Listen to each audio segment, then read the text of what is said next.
Ciao a tutti amici di SBAM, sono Cook e questa sera, per il ciclo armi che hanno fatto la storia, presentiamo un altro grande classico, il Mauser-Gewehr 1898. Per parlare di questo fucile è inevitabile fare un piccolo prequel. Questo prequel inizia dal 1886. Perché il 1886? Perché in quell'anno i francesi adottano il fucile Lebel calibro 8x50. Un fucile che di per sé non ha niente di incredibilmente innovativo, eccetto la munizione a polvere in fume. L'adozione della polvere in fume fu una rivoluzione diciamo, per il mondo militare dell'epoca. Una rivoluzione che scioccò in primis i tedeschi. Perché i tedeschi? Perché è dalla guerra del 70, del 1870, che i francesi hanno giurato di fargliela pagare in tutti i modi possibili. Pertanto i tedeschi si sentono decisamente minacciati da un nemico giurato in possesso di una tecnologia che potrebbe essere rivoluzionaria, talmente rivoluzionaria che potrebbe decretare la sconfitta o comunque potrebbe metterli in serio pericolo in caso di conflitto. Quindi decidono che è il momento di correre immediatamente ai ripari. Formano una commissione militare e decidono di adottare un nuovo fucile e soprattutto un nuovo calibro, in quanto l'esercito tedesco all'epoca era ancora armato del fucile Mauser modello 7184, un fucile a ripetizione con serbatoio tubolare da 8 colpi, camerato per l'11x60 a polvere nera, appunto. E è chiaro che quando, come solitamente accade, quando una commissione militare fatta di tante teste più o meno competenti, meno che più, si ritrova, non sempre le idee che vengono partorite sono buone. Decidono appunto di adottare il fucile modello 1888, che viene soprannominato Commission Gewehr, appunto perché è stato progettato da una commissione militare. Questo fucile non è del tutto soddisfacente, è diciamo, un buon fucile che presenta delle soluzioni tecniche superiori al Lebel, in quanto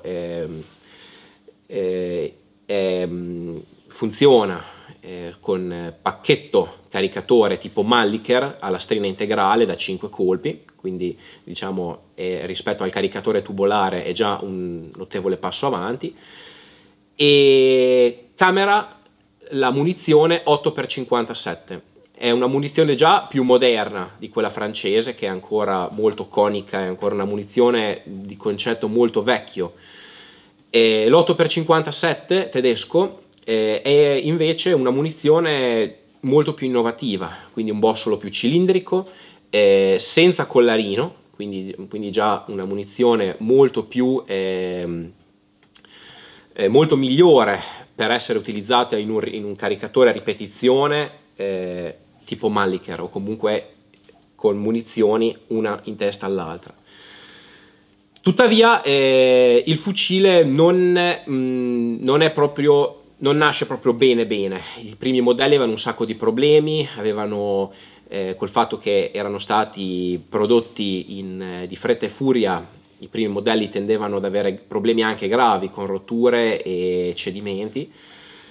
Poi piano piano si metteranno a posto, ma è ancora una soluzione non del tutto soddisfacente, anche perché in tanti si chiedono come mai non sia stato adottato un brevetto Mauser in tutto e per tutto, visto che comunque la Mauser già all'epoca era una ditta che tutto il mondo invidiava, o comunque dal quale tutto il mondo si riforniva.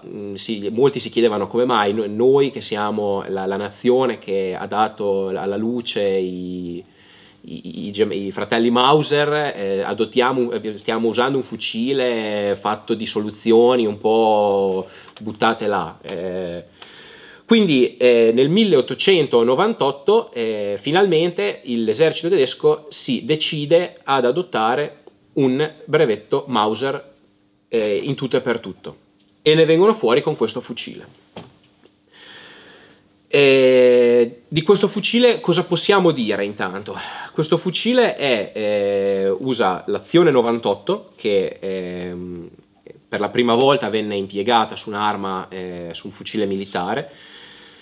Usa una soluzione di anello di ricezione largo, large ring. È stata penso la prima arma, il primo fucile di tipo Mauser ad impiegare la soluzione dell'anello del large ring, ovvero di un anello estremamente robusto, anche diciamo in grado di tenere munizioni molto più potenti dell'8x57, e usa un otturatore, come possiamo vedere qua, a 3 tenoni, diciamo, dove la potenza della cartuccia è tenuta da questi 2 tenoni frontali, ma un tenone di emergenza, di sicurezza, che normalmente durante lo sparo non lavora, posto sul retro, quindi diciamo un otturatore robustissimo. E come diciamo possiamo vedere nella linea generale, alcune soluzioni particolari, come quella dell'alza. Soprattutto la prima cosa che si salta all'occhio quando si guarda questo fucile sicuramente è questo alzo molto particolare, chiamato appunto in gergo dai collezionisti roller coaster o montagna russa. In effetti ha questa forma bizzarra che ricorda un po' le montagne russe dei baracconi. È graduato da 400 metri fino a 2000 metri. All'epoca si pensavano, diciamo, si ragionava su distanze di ingaggio molto molto lunghe, quindi come tutti i fucili dell'epoca era progettato in vista di un impiego su un campo di battaglia di tipo ottocentesco, con manovre ancora in ordine semichiuso, con fuochi di battaglione e scontri a distanza molto elevate. È un'arma ancora molto lunga, diciamo, è un fucile molto lungo, come più o meno tutti i fucili dell'epoca erano così, per permettere il fuoco in 2 ranghi, e soprattutto per poter essere una lunga e affidabile base su cui montare la baionetta, che adesso purtroppo non abbiamo da far vedere, ma la baionetta Seitengewehr modello 1905, che è progettata per questo fucile, è una scimitarra lunga così praticamente, fa abbastanza impressione montata. E cose da dire importanti ancora su questo fucile, prima di analizzarlo nello specifico, è il calibro. Come abbiamo detto, il primo calibro 8x57 adottato nel 1888 era appunto un calibro di per sé, nella forma del bossolo, estremamente innovativo. Per quanto riguarda invece la pallottola, la prima munizione, la cosiddetta 8x56, 8 mm I o J, anche lì c'è la diatriba, in quanto la denominazione della cartuccia era Infanterie, e nel linguaggio tedesco, nella lingua tedesca, la Infanterie è scritta con la I lunga, con la J, e da qua l'uso della J per indicare il calibro.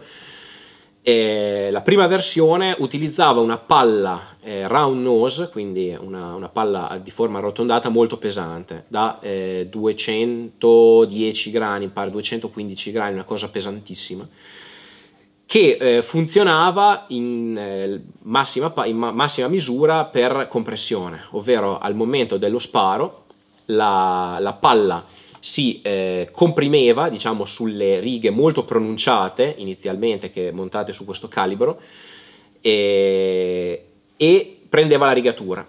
Quindi diciamo che era una palla dovrebbe essere, mi pare di ricordare, 318 millesimi di pollice, che al momento dello sparo si gonfiava, e anche se sembra difficile da credere, una palla blindata, si gonfiava e andava a impegnare le rigature. Quindi la canna dei primi Mauser, dei primi 1888 Commission, era, mi pare di ricordare, 311 o 312 nei millesimi di pollice nei pieni di rigatura e un variabile 3,19, 3,22 nei vuoti di rigatura. I vuoti erano molto variabili in quanto comunque la palla non li impegnava mai del tutto. La palla era talmente lunga che si gonfiava quanto bastava per prendere la rigatura. Questo tipo di palla fu discontinuata nel 1903, mi pare. Nel 1903 i tedeschi per primi arrivarono alla soluzione della palla Spitzer, quindi a punta, diciamo, a ogivale. Questo tipo di palla impegnava la rigatura per molta meno lunghezza, era molto più leggera perché si passava da 210-215 grani a 150 grani, quindi si aumentava tantissimo la velocità e anche la traiettoria diventava molto più tesa. A questo punto però la palla non lavorava più per compressione, ma lavorava sul fondo di rigatura. Pertanto le canne successive, le cosiddette canne S, da qui il calibro 8x57 JS, venivano sia modificate le vecchie canne che diciamo le nuove, per poter sparare la palla diametro 323, quindi una palla che a questo punto non lavorava più sui pieni di rigatura ma sui vuoti, ovvero la palla diventava 323, era già trafilata nel diametro del fondo di rigatura e a quel punto lì veniva sparata direttamente così, diciamo, nella maniera più semplice, però per l'epoca fu comunque un'innovazione notevole. Pertanto i primi Mauser modello 1898 avevano ancora la vecchia cameratura 8x57J e poi sono stati quasi tutti convertiti alla JS, tranne pochissimi esemplari che alle aste raggiungono cifre spaventose, ancora Mauser 98 camerati per la munizione J. Ma vedrete che, salvo eccezioni rarissime, tutti i vostri Gewehr 98 hanno la S sulla camera di cartuccia, in quanto nati dopo il 1903, quindi nascono per la munizione JS. Dopo questa lunga ma necessaria introduzione sul calibro tedesco, andiamo a vedere un po' nello specifico il nostro esemplare. Questo esemplare qua si può dire che collezionisticamente parlando non è molto interessante. Intanto, diciamo, le sue condizioni di finitura esterna sono tutto fuorché nuovo. Diciamo, è un fucile che ha vissuto tante vicissitudini, ha praticamente niente di monomatricola, infatti è quasi tutto sostituito, i pezzi sono quasi tutti sostituiti. Penso che mi sembrava di aver visto che di pezzi monomatricola ne ha veramente pochi, mi sembra di ok, canna e azione sono monomatricola, ma anche le fascette non lo sono, la bacchetta men che meno perché gliel'ho aggiunta io, l'ho comprata io, quando l'ho comprato non aveva la bacchetta. L'otturatore, anche questo, vabbè, te lo saluto, è completamente smatricolato, anche se chiude molto bene. E il blocco serbatoio è stato sostituito usando quello di un Kar 98 perché ha i Waffenamt e non ha l'aggancio, diciamo, l'aggancio cinghia sulla guardia e grilletto. L'aggancio cinghia sulla guardia e grilletto, che tra l'altro, vabbè, non serve, ma serviva per mettere il fucile diciamo, mettere la cinghia da parata, che si aggancia qui, c'è questo affarino buffo in cima e che va ad agganciarsi in questo gancetto qua, e quindi, diciamo, questo è anche uno dei modi in cui si può portare la cinghia di questo fucile. curiosità. Quindi la rimettiamo a posto. Altre cose da vedere di questo fucile, sì, diciamo che appunto non è, ripeto, non è un gran esemplare, ma a me quando l'ho visto sarà un po' per il prezzo molto invitante, un po' perché mi piaceva da matti comunque l'aspetto un po' vissuto, un po' diciamo l'effetto, la foggia dei legni, così mi piaceva molto. Io quando l'ho visto è stato uno dei pochi fucili, questo qua, che non pensavo di comprare, anche perché avevo già avuto un Gewehr 98 in passato e non mi immaginavo di comprare, ma quando l'ho visto l'ho preso subito. Questo qua a me è piaciuto da matti, e poi diciamo che è un fucile che mi ha ricompensato perché ha una canna, nonostante tutto, decisamente più che discreta, buona anzi, e spara veramente molto bene. Poi lo vedremo in poligono, spara molto molto bene. Cosa si può ancora dire? Ah, giusto, non l'abbiamo detto, produzione Deutsche Waffen und Munitionfabrik, quindi DWM Berlin 1908, almeno i receiver, poi tutto il resto dei pezzi saranno stati aggiunti e sostituiti durante la sua storia.